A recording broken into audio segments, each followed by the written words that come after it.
Welcome to the OShow. I'm Laura Babcock. There was another huge meeting about the Greenbelt grab. In fact, over 1,000 people showed up to this one. And there was even a protest outside, not wanting Hamilton City Council to get involved in even the facilitator part of Doug Ford's process on this.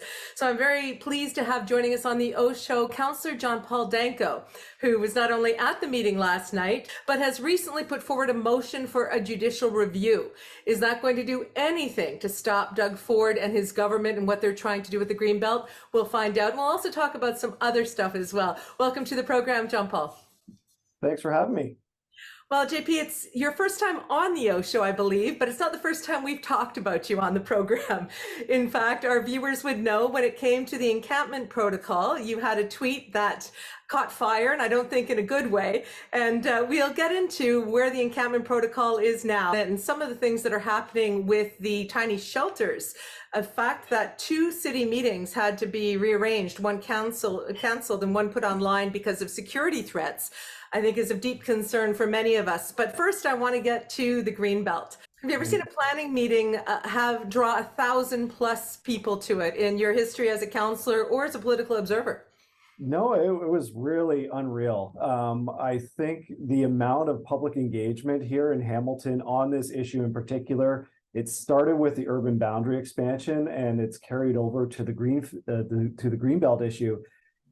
So many people are very engaged with this issue, and they're also very knowledgeable about it. So it is extremely heartening from a local democracy standpoint to see that many people coming out to actually want to share their thoughts, share their concerns, and have their voices heard. And this is, at this point, a provincial process. So it should be the province that is doing this consultation. But without that participation from the province, the city of Hamilton is being forced to have to step in, and we're taking all that what we hear from residents and sharing it with the provincial facilitator. But ultimately, it should be the province that's doing this work, not the city of Hamilton. Well, our viewers would know that I was quite concerned about messaging that the city sent last week when City Council went ahead with a consultation around the former Greenbelt lands and talked about community benefits. And I know that you watched the OShow where we had former Premier Kathleen Wynne on the program. I'm going to run that clip for our viewers now, but I want to hear your thoughts on her advice about how to handle Doug Ford in terms of going ahead with his process when you're trying to oppose it from happening. It's a bit of cognitive dissonance. Let's have a look. Hamilton City Council, of course, voted not to support the Greenbelt grab, and they sent a letter to the Premier. And one of the things on their calendar was this event that happened the other night that was so overwhelmed with people who were concerned about the Greenbelt that there were lines around the block and people couldn't get in. The slide that started it off, Kathleen, said former Greenbelt lands and then listed community benefits. From the Premier's point of view, what message does it send when you see a city that opposes your ideas go ahead anyway? That kind of confusion and mixed message allows the Premier just to write it off. He doesn't have to pay any attention, right? Because it's kind of neutralized and they don't have their act together. So we're just, we can just drive on. So, John-Paul, as a councillor who has been very vocal, and I think of all of your council colleagues, you've been the one who's put the most out on social media about fighting this Greenbelt grab right from the get on October 25th. How did you feel when you saw Kathleen Wynne, who would know how a premier would perceive that, saying that it looked as though Hamilton didn't really have its act together, that they were sending a message to the province that the province could just ignore? It was really insightful to hear that directly from the former premier, from Kathleen Wynne. And I think that's something that I certainly took away as very good advice, as something to consider. And I think on council, we also are very, we have 2 former cabinet ministers. So in Councillor McMeekin and Councillor Clark, that were in government at the provincial level, were in the cabinet position, especially with Councillor McMeekin as being the former Minister of Housing and Municipal Affairs, who was intimately involved with the Greenbelt in the first place. So to have those perspectives, I think really gives us as a council a lot of experience to lean on. So it is really available to hear those perspectives. So let's talk about that then, because, and you correct the voting record, I don't follow council so closely that I know how you all voted on everything. But I do know that when it came to the facilitator process, you actually passed a message forward from the mayor who wasn't at the meeting. And you said, and by the way, the mayor wants us to, go ahead with this facilitator with the province. But in that comment, and I want to get to how these two former cabinet ministers voted, because I'm fascinated now that you've mentioned them. But in that very comment, when you were urging your council colleagues to go ahead with this facilitation process, the same process that protesters were not wanting council to pursue last night, you said, we all know this is an illegitimate process. So can you square the circle for me? How could you know, you're an engineer, you're a smart guy, know it's an illegitimate process and yet advocate and vote to proceed with it? I think one of the challenges that we have as elected officials is, there's competing interests. So in the case of the provincial facilitator, we were looking at our duties as elected representatives and to make sure that the interests of the corporation of the city of Hamilton are looked after. So in this case, I think a number of us felt that we had an obligation as governors to have those discussions with the province, not to negotiate, not to enter into any kind of talks about, well, if you give us this, then we can develop that. That was never the intention. But I think we still had an obligation to share the knowledge that we have as a municipality with the province to make sure that they're aware of a lot of the issues in these lands that they did not know about. Now, since that happened, since we voted to participate with the provincial facilitator, we had the release of the Auditor General's report and the Integrity Commissioner's report, which I think really, underscores that sense that we had that it was an illegitimate process and basically verifies that. And I know you had Councillor Wilson on as well, and they did an excellent job of kind of going through some of the considerations there. But I'll just use an example of what some of the information that we needed to share with the provincial facilitator. So through the Integrity Commissioner's report, we learned that the province had no process whatsoever for assessing these lands. They basically had no idea what was on these lands. They just kind of knew that it was next to a city, so therefore it should be developed. They didn't consider natural heritage features. They also did not consider or even know that about 3/4 of the Book Road lands are within the noise restriction zone for Hamilton International Airport, which is unbelievable considering that Hamilton Airport is the third largest cargo airport in Canada behind Toronto and Vancouver. It is the largest 24/7 overnight cargo hub in the country. So it is of national economic significance. And if we're going to build houses right beside the airport, obviously that's going to have a national impact on the economic viability of that facility.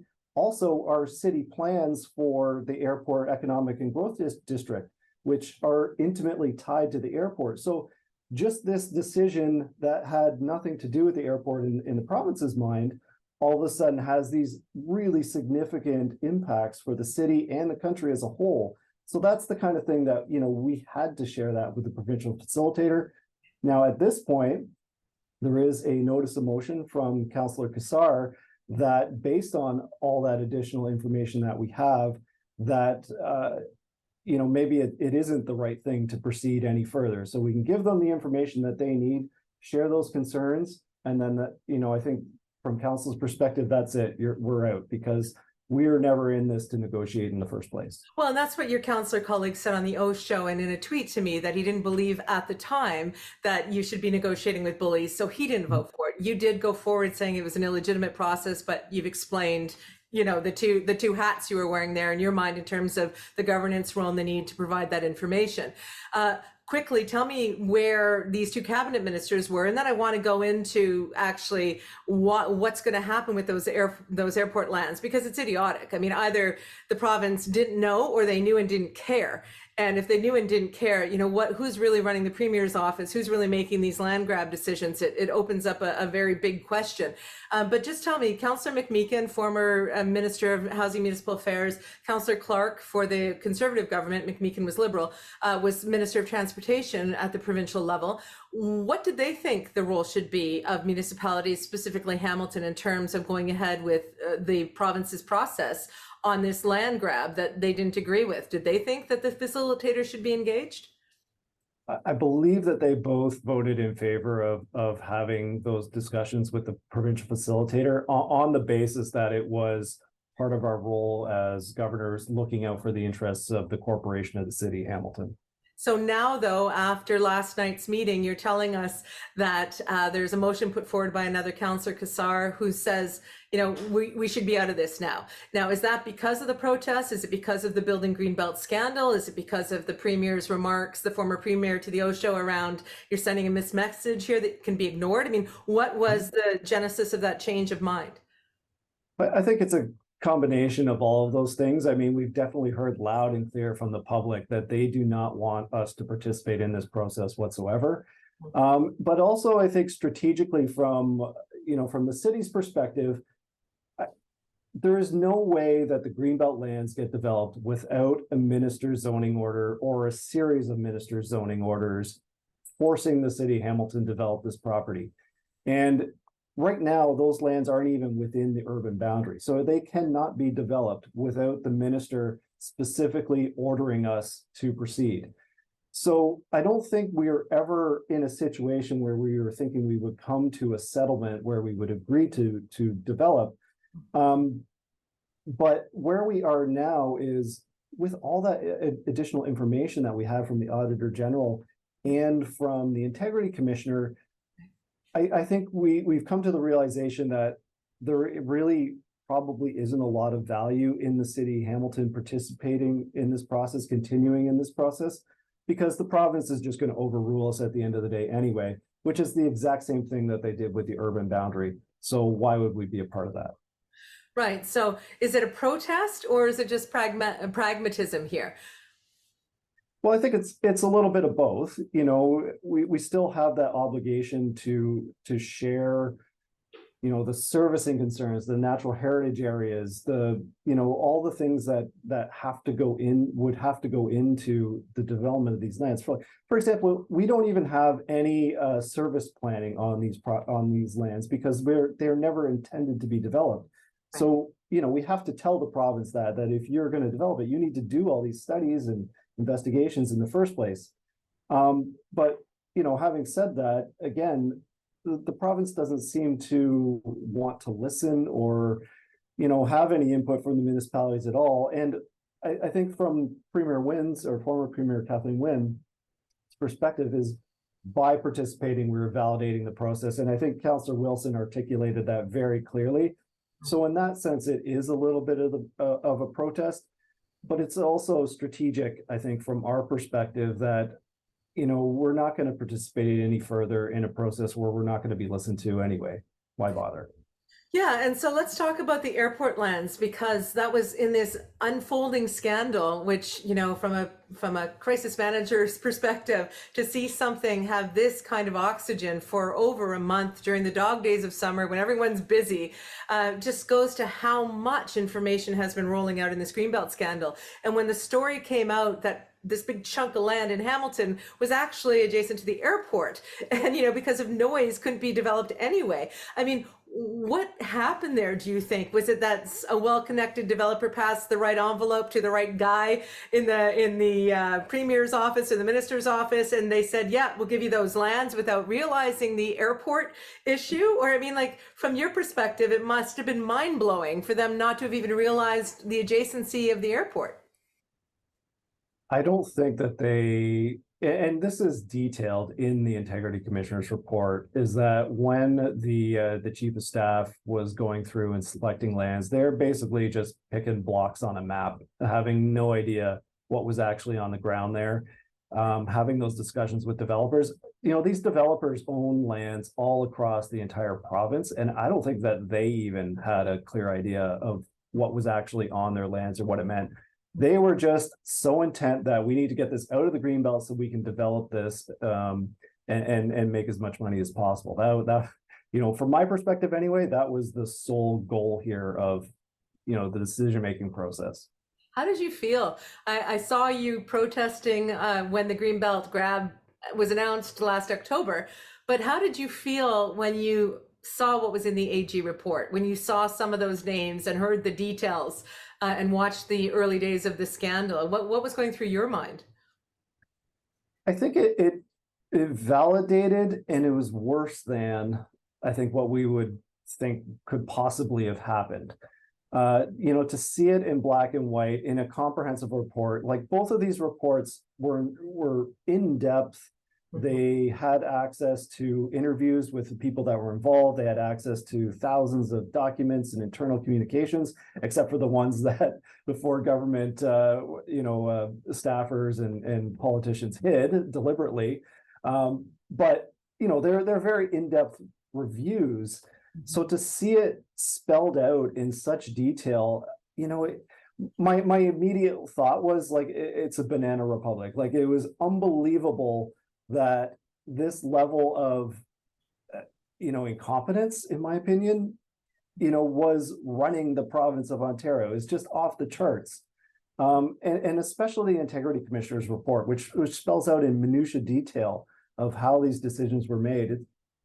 It's night and day to some of the processes that we have at the municipal level. And to think that this is like routine for the province is just unbelievable. Yeah, it is. And I think we still have a report from the Privacy Commissioner coming out about what's on some phone records. And, that's what ultimately brought down the gas plant scandal and ended up with jail time for a staffer was some of that privacy stuff and scrubbing laptops, et cetera, or the idea of hiding things. So let me just ask you then about this judicial review that you moved. And that's why we invited you on the OShow this week, because you had a motion going to council for a judicial review. Tell me what's behind that concept, and do you think it has any chance of, is it just to pause the process, to make a statement, or do you think it can actually roll back some of the Greenbelt grab in our area? So the judicial review will not pause the process. We can't have a stay on the development or the procedures that are already moving forward. The provincial government, interestingly enough, changed the provincial policy that you have to apply for judicial review within 30 days of the decision, which was last December. However, speaking with some of our internal legal counsel, there is significant new information, obviously, that we weren't aware of and that we didn't have available when the decision was made within that 30-day timeline. So we can apply to the court on the basis of this significant new information. So it's a very high bar for us to pass. So I don't want people to think that it's a silver bullet, that we're going to go to apply to the court and we will have this overturned. It's one of many tools. However, there are some fairly significant reasons why the court may rule in favor of the city of Hamilton if we even get to the court. First of all, we have the Provincial Housing Affordability Task Force and the Auditor General and the city of Hamilton all independently concluding that we do not need to build on the Greenbelt lands for housing. So every time a Ford spokesperson or the Premier himself comes out and says, folks, we need to build 1.5 million houses, that's why we're developing on the Greenbelt, that is a lie. That is absolutely not true in any way. And if you even think about the numbers in Hamilton, so we have our official growth plan. We said we can accommodate all of the growth for the next 30 years within the former urban boundary. If you extend that out to the ambitious density scenario that staff had also put on the table, that was 1,300 hectares. So that was, even if we expand past the urban boundary, we need 1,300 hectares, fine. The Ford government, when they expanded the urban boundary, added over, I think it was 2,200 hectares. So, 2,500 above and beyond what we needed. And then on top of that, they added the Greenbelt lands, which is another 800 hectares. So there's no chance that we need any of this land for housing. So when they say that, they're lying. Who is leading the charge, or are municipalities sort of individually trying to look in their own toolkits and fight this premier? Like who's leading this? The people of Hamilton and the people across Ontario are leading it. You see in the polls, the premier's popularity rating is the lowest in Canada. You see the polls for the provincial government are dropping. I think we really tapped into this when Councillor Clark advocated to send out the survey for the urban boundary expansion.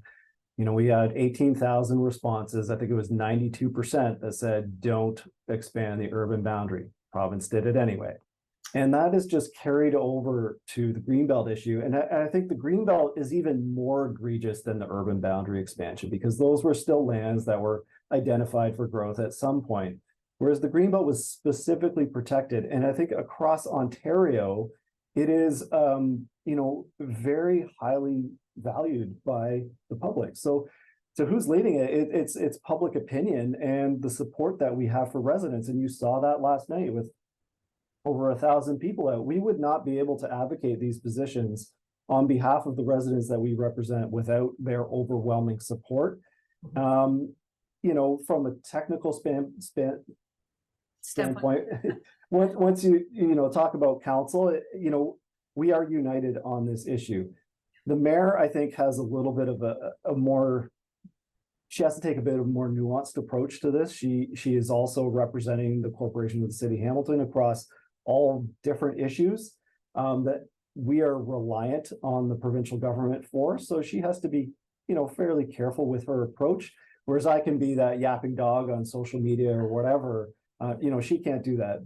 But I think I want to stress as much as I can that as a council, we are united on this. And I think a lot of municipalities across Ontario are the same. There's interest in it. Hamilton, you know, I'm really proud to say, I think is taking a leadership role in pushing back. You know, to be honest, there are municipalities in Ontario that are perfectly fine with lands that have been taken out of the Greenbelt, and they've actually asked for that. So, you know, there isn't the same opinion across the province, but I know for municipalities that are opposed to this land grab, they are looking at Hamilton to see what we are doing and how we're pushing back. I appreciate your comments about a mayor being the head of council and the voice of the city needing to navigate the relationship with, let's be honest, a quite mercurial premier carefully. I do think, though, that it will come to a point, and I've seen some movement from Andrea. You have to speak more to this. There has to be more of the articulation of the city's position. I mean, if council takes votes like to pursue the judicial review, like to not engage with the facilitator, to oppose this, then the mayor has their platform there, supported by council, and I think must put that forward. So certainly I'll be looking for her to use her significant skill set when it comes to grabbing a microphone and talking provincial issues. I hope to see more of that from Andrea. But as we move forward, what I'm hearing from you, councillors, the onus really is on the cacophony of the community to keep getting louder and louder and pushing and pushing. Do you think it's having an impact on MPPs? Like Donna Skelly and Neil Lumsden, I don't think they showed up at the big Greenbelt meeting last week, the one on the former lands. Did they show up last night? Have they been visible when the crowds are coming out to discuss their premiers and their province's position on taking these lands? So there was a representative from MPP Skelly's office there last night, you know, and I think I actually really feel bad for the provincially elected MPPs that are in the Ontario Progressive Conservative Party, because I think they have to know that this is a no-win situation for them, and how this has been handled has been, you know, really damaging their brand, and the obstinance from, particularly from the premier himself, you know, it really makes no sense. And you've talked about this before on the OShow. From a comms perspective, just return the protections to the land, put them back in the Greenbelt, go through the process of reevaluating everything that you've already said you're going to do, and then just do it again. It makes no sense of why they're dug in on this so deeply. So from those individual, you know, Progressive Conservative Party MPPs, I'm sure they're having a lot of discussions behind the scenes along those same lines of like, why are we so obstinate on this specific issue. I don't necessarily feel sorry for the MPPs that are part of that caucus. I think you align with a party according to the values you possess, but I certainly think that they are going to pay for it. I mean, how much, we haven't even got the legislature back, JP, at Queen's Park. So the opposition hasn't even had their camera time effectively to go after this premier. So it'll be fascinating to watch. One last thing on the Greenbelt, then I want to just pivot to another part of this, since we're talking about housing needs. As a last point, what would you want the public who's watching the OShow, and we have an audience, as you know, across the province, if not the country, what would you want them to know about what they can do to support councils like Hamilton that are maybe on the leading edge or the tip of the spear in the fight against the Ford government's Greenbelt grab? I'd say the first thing in particular in Hamilton is to really understand that your municipal council is with you, and we're doing everything that we can on our end to support you. When it comes to residents, as I said, this is really being led by residents, by the public. And if you play the cards out of where this goes, that the province, the minister, puts a minister zoning order, orders us to bring the land into the urban boundary, orders us to connect it to municipal infrastructure, orders us to come up with a development plan. And then at each step of the way, we have the residents there supporting us as a municipal council. That's really important. I want to make sure that they know that they're directing their animosity where it should be, and that is towards the provincial government and their local elected officials. We held this meeting last night in particular on purpose in Ancaster to be as close as possible to those lands, to the voting base of the Ford government. Those are their supporters in that area. And then once we get to the point where we've been forced to develop this land, I mean, it doesn't stop there. I think it's pretty clear that this ends up with protests on the ground of people, standing in front of bulldozers, and also the lack of consultation with the Indigenous community. That has come out really clear. That the chiefs of Ontario have come out against this, and we heard last night members of the Indigenous community speaking out against this, and I think that's really going to grow as well. And Alex Wilson, your colleague on council, spoke to that, the fact that it's actually been Indigenous communities and leaders who have stopped a lot of land from being taken. But speaking of your council colleagues, I know that you had your take on how to approach the encampment protocol. Now, and we were critical about that. People can watch the past shows on that. But you did vote for it ultimately, and the protocol has gone forward. One aspect of it is the tiny shelters, and a location where they were selected by council said, go ahead with this. The tiny shelters location was selected. It has been met with a lot of opposition, as we know, and that is part of democracy. I have no issue with people opposing and being heard, obviously. My concern, and while I have you here, I have to ask you, is when there is security concerns, legitimate security concerns done by security review, people who know what is secure and what isn't and what risks are and what aren't, saying this meeting has to shut down because of security risk, which is what happened in the North End. And then the Durand meeting on something else in another neighborhood in Hamilton got moved to online because they also were concerned with some spillover security risks. When I watched that, I thought, this is a city council unanimous vote decision to go ahead with this. Why aren't the other councillors speaking up on this, speaking for the need to have robust public discussion and demonstrations, but that any threats to security, whether it's to a city staffer or a sitting councillor or homeless people involved, any threats are not how we move forward as a community. And forgive me if I've missed you standing up for the mayor and your council colleague and anybody else who's been affected by this. But where is the solidarity, JP, from council to say, this is not how we do business. We're not going to do business like this in Hamilton. Yeah, I think you raise a really important issue, that the growing security and threats and aggressive acts have been really growing, and it's something that's not going away. And it's not acceptable for, to be directed at any member of council, any member of our staff, or any member of the public for any reason. There's never any excuse. And it's funny you bring that up, because just before coming on to speak with you, I was speaking with a security consultant about our family's own personal security at home and what we need to do to make sure that we're safe.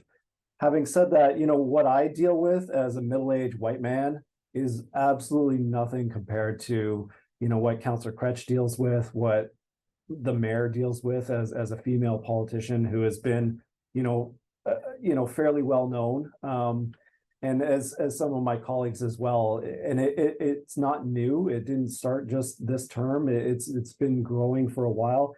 Incidences even on the campaign trail where I've been chased down the street by people opposed to the vaccine mandates and the city's position on masking and things like that. Or the racist attacks we saw with Kojo Damte in the campaign when he was running.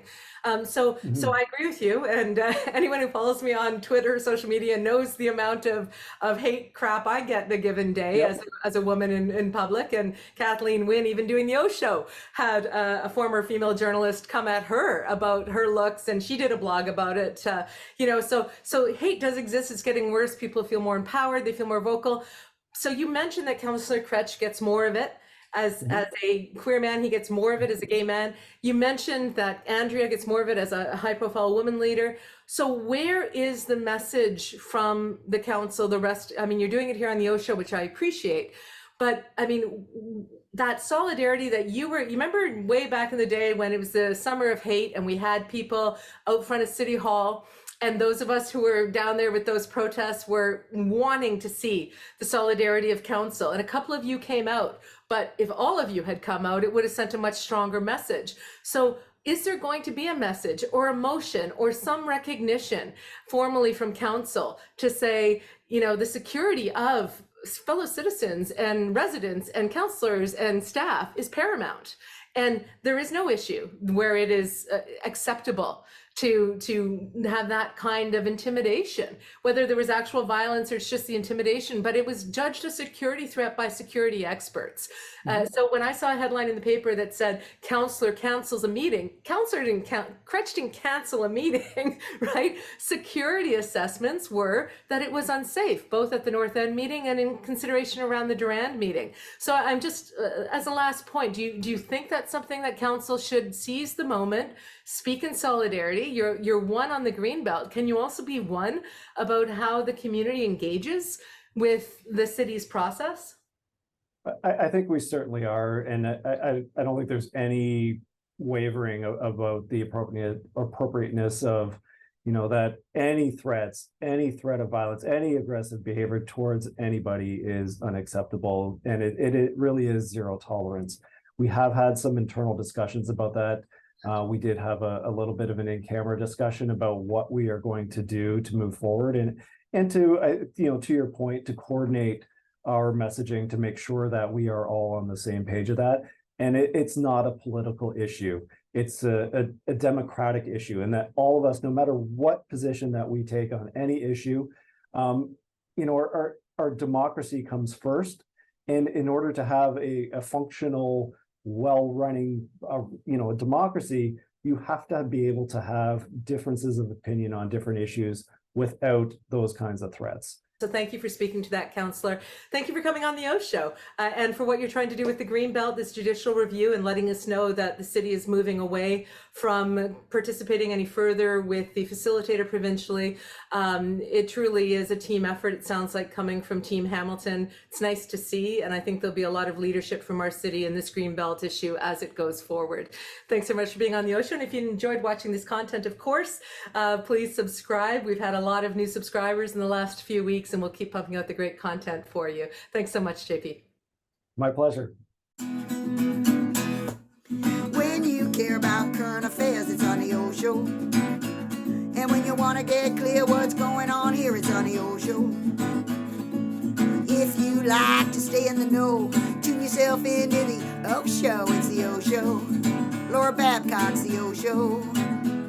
With a lot of great guests, she puts them to the test on the OShow. There's no doubt they'll be calling them out on the OShow. Stand for something or fall for it all. Ontario, hear the call of the OShow. It's a podcast, the OShow. Laura Babcock's the OShow. Stay informed with the OShow, OShow.